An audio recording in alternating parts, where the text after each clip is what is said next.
На клиниката за инфективни болести и фебрилни состојби вчера попладне починал 72-годишен пациент со западно-нилска треска кој имал повеќе сериозни придружни заболувања. Пациентот бил во тешка општа состојба и со сериозна клиничка слика, информираше директорот на клиниката доктор Фадил Цана. Во моментов на клиниката се хоспитализирани 18 пациенти, од кои кај 15 лабораториски е потврдена западно-нилска треска. Тројца пациенти се лекуваат на одделот за интензивна нега. Од клиниката досега се излекувани и испишани вкупно 27 пациенти.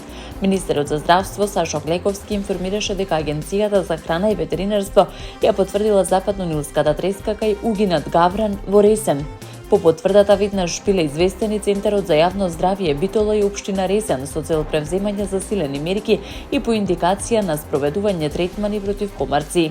Во меѓувреме, уште 2 птици од Скопското подрачје се тестираат за присуство на вирусот. Важно е граѓаните да пријавуваат угинати гаврани, бидејќи гавранот е генерално стационирана птица и е показател на локална циркулација на вирусот, изјави Глековски. Министерството за здравство и надлежните институции, како што беше посочено, ја следат состојбата и реагираат согласно развојот на ситуацијата. Во изминатото денонуќе во земјава се регистрирани 31 пожар на отворен простор, од нив 4 натаму се активни, а 3 се ставени под контрола, додека 24 се целосно изгаснати, информираше Центарот за управување со кризи. Активни се пожарите на подрачјата на Студеничан и Зелениково, каде што гори мешана шума, како и пожарот кај селото Трново во општина Гостивар, кој се шири кон селата Битово, Заград и Страјане во општина Македонски Брод. На ова подрачје огнот зафаќа нискостеблеста шума, ниска вегетација, пасишта и папрат. Пожар е активен и на целото Нежилово во општина Чашка, на местноста Сватови, каде што гори ниска вегетација и смреки. Активен е пожарот во селото Франково во општина Струга, каде што се зафатени нискостеблеста шума и ниска вегетација. Под контрола се пожарите кај селото Тајмиште во Кичево, на депонијата во Делчево и кај селото Стрмница во општина Брвеница. Во текот на изминатото денонуќе целосно се изгаснати пожарите кај селата Желино, Стримница, Одри, Непроштен, Зајас, Форино, Веничан и Дихово, како и во близина на резерватот Јасан во Газибаба, кај Беровското езеро и на повеќе други локации. Пожари биле регистрирани на лозови овошни насади во Росоман, на подрачјето меѓу Моноспитово и Муртино, како и на повеќе депонии, меѓу кои градските депонии во Кавадарци и Струмица. Движењето во шумите и шумското земјиште со кое управува јавното предпријатие Национални шуми Скопје во периодот од 1 до 30 септември ќе биде дозволено единствено со писмено одобрение издадено од подружниците на јавното предпријатие за подрачјето со кое стопанисуваат или управуваат. Целосната забрана за движење е воведена поради зголемената опасност од појава и ширење на шумски пожари, а ќе важи 24 часа дневно. За спроведување на забраната се задолжени вработените во јавното предпријатие Национални шуми кои вршат дејност заштита, Државниот инспекторат за шумарство и ловство, Шумската полиција и Министерството за внатрешни работи. Од надлежните апелираат граѓаните да се информираат за условите за движење доколку планираат посета на парк шумите и националните паркови. За движењето на овие територии, како што е водно, граѓаните треба да се обратат кај правните субјекти кои управуваат со конкретните подрачја. Мерката е дел од превентивните активности за намалување на ризикот од шумски пожари во периодот со зголемена опасност од нивно избувнување. Со почетокот на новата учебна година, цените на училишниот прибор ќе бидат намалени за најмалку 10% кај трговците на големо и најмалку 15% кај трговците на мало. Мерката ќе важи до 30 септември годинава, соопшти денеска ВМРО ДПМН. Намалувањето ги опфаќа производите што се потребни за подготовка на учениците за новата учебна година, меѓу кои ранци, ташни, тетратки, блокови, колажи, моливи, пенкала, бојци, пластелин, теста за моделирање, фломастери, линијари и дидактички материјали. Почитувани, владата предводена од ВМРО ДПМН продолжува со конкретни мерки кои директно значат грижа и поддршка за граѓаните и за семејниот буџет. Во таа насока, со почетокот и на оваа нова учебна година, владата донесе одлука за намалување на цените на училишниот прибор, мерка која ќе трае заклучно со 30 септември годинава. Со одлуката, трговците на големо се задолжуваат да ги намалат цените на училишниот прибор за најмалку 10%. Истовремено, трговците на мало се задолжуваат да обезбедат намалување на цените од најмалку 15%.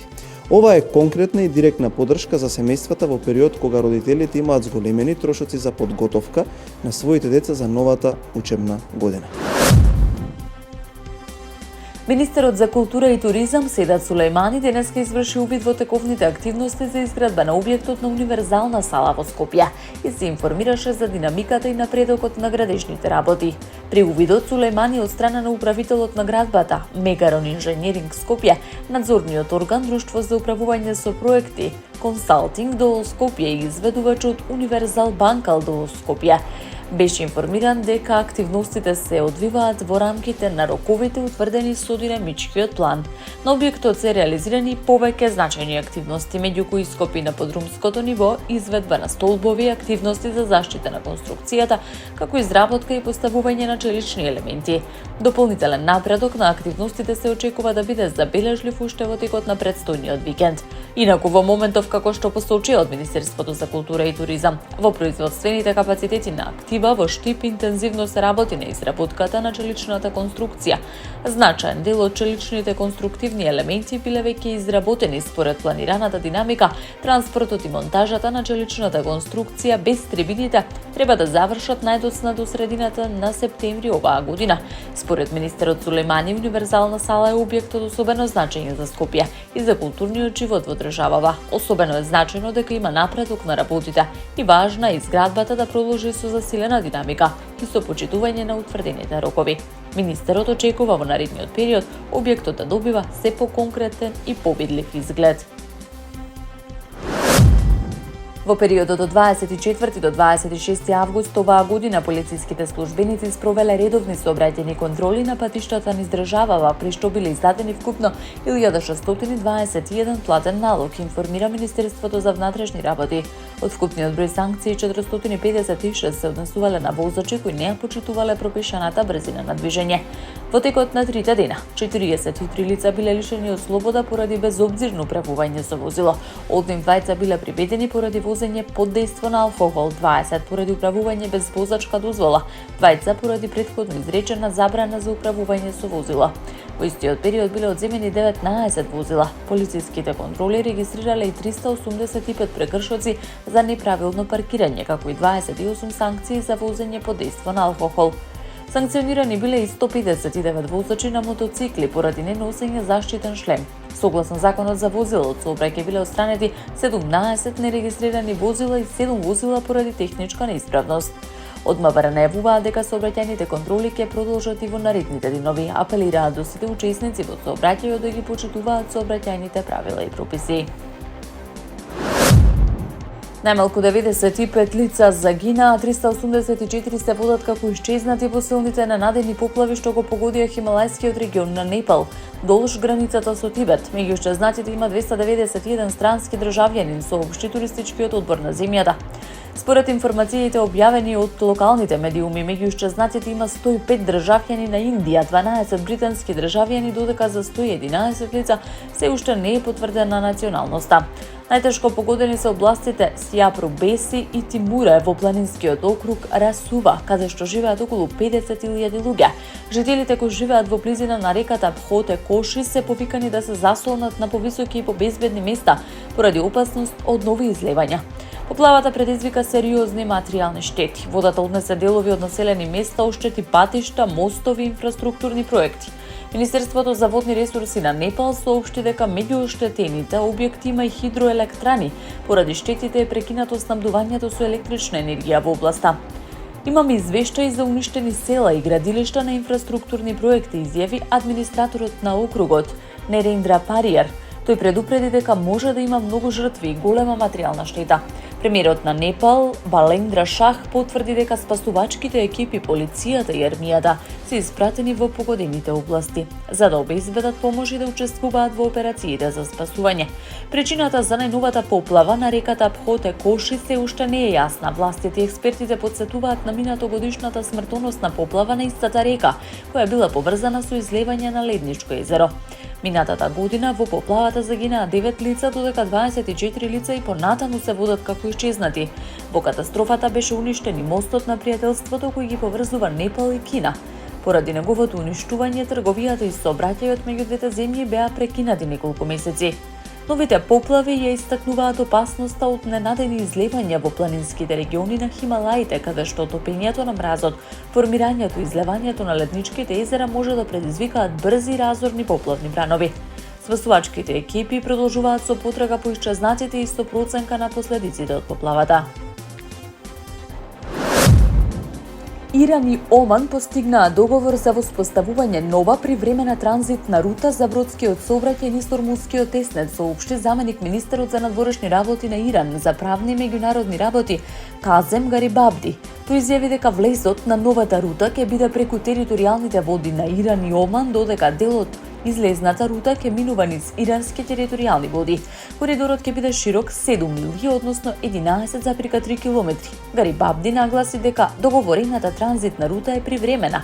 Иранскиот министер за надворешни работи Абас Аракчи во Техеран се сретна со својот омански колега Бадр Албусаиди, при што разговарале за привремениот навигацијски коридор, како и за проектот за отстранување на мините од теснецот.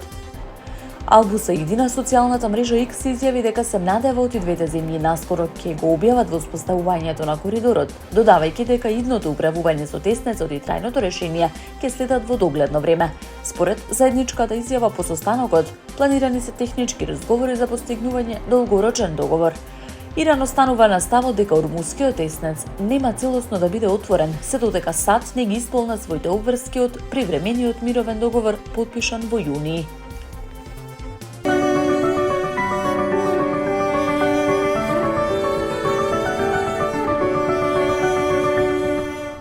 Сончево и топло време се очекува во Македонија за време на претстојниот викенд, но во попладневните часови наместа ќе има услови за нестабилност со пороен дожд, грмежи и засилен ветер, соопшти управата за хидрометеоролошки работи.